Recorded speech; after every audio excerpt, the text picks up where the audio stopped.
hands up if you have ever seen an airport before, in real life or on TV. Perfect. So all of us here know what an airport feels like.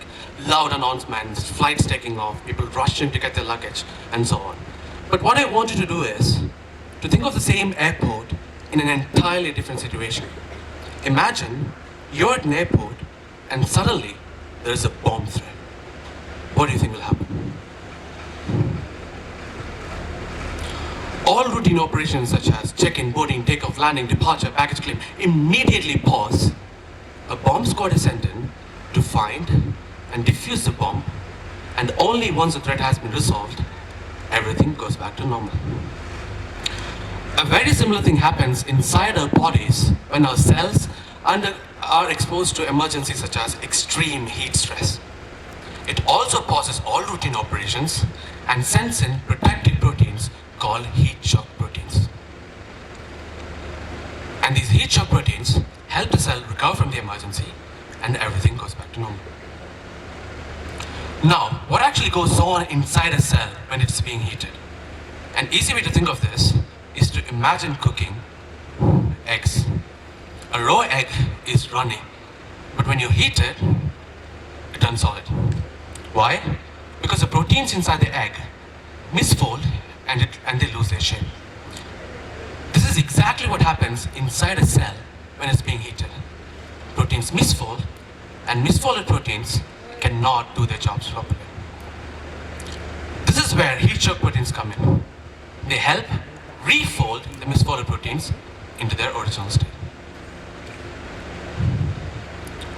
Most heat shock proteins have a very simple chain design so that they can be made as quickly as possible during an emergency. Heat shock protein 90, however, has a complicated design with interrupting sections in between, shown here in yellow. They have to be removed first so that the cell can make heat shock protein 90. Think of the red line as a YouTube video you want to watch, and the yellow lines as advertisements in between. The advertisements are included in the stream, but they're not a part of the actual video you want to watch, which is why we always skip them. Similarly, the cells also skip them by cutting them out.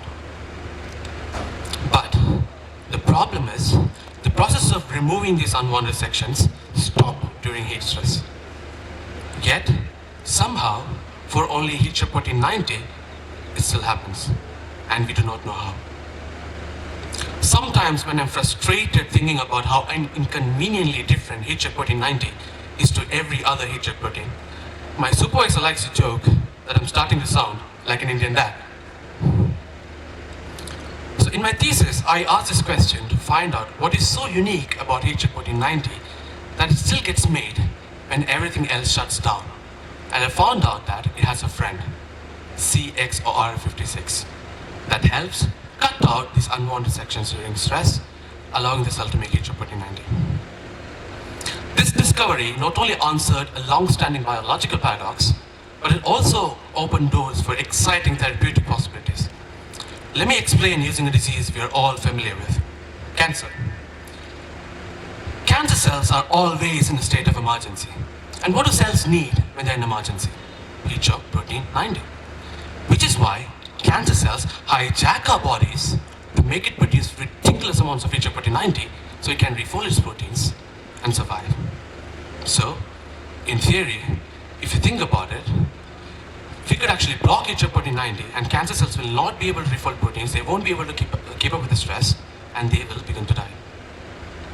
Scientists have tried this before, but ended up failing because healthy cells also started dying. They also depend on heat shock protein 90.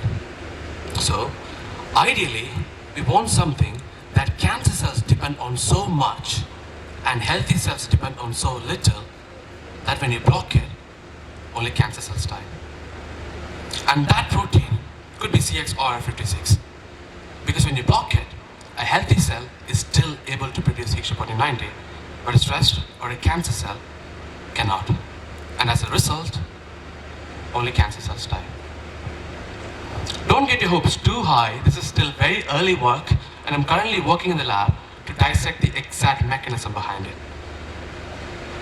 So, to summarize, when your cells are in stress, proteins misfold, and HA protein 90 helps refold them.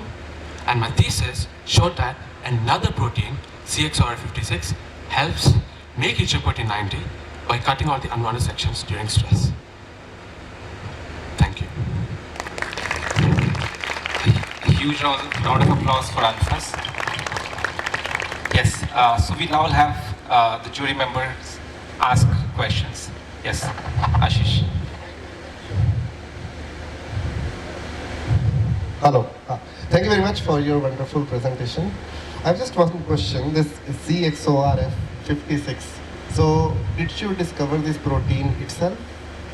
As in, I can't claim that protein to be mine, but in the beginning of my thesis, we did something called as a CRISPR screen, and we screened all the genes in our genomes, and then removed them, and then we tried to see what happens to HA protein 90, and found that this protein that has not been well studied actually affects the levels of HA protein 90. So in a way, I identified it. Very nice. And then this protein is useful for recreating this heat shock protein 90 as you refolding this. Mm-hmm. This was not found by others. No. This is unpublished work. Congratulations. Thank you. Yeah, Smita. Okay, so great presentation. Where do you see your work going? Like, I don't know, whatever time you are left with, finish your PhD.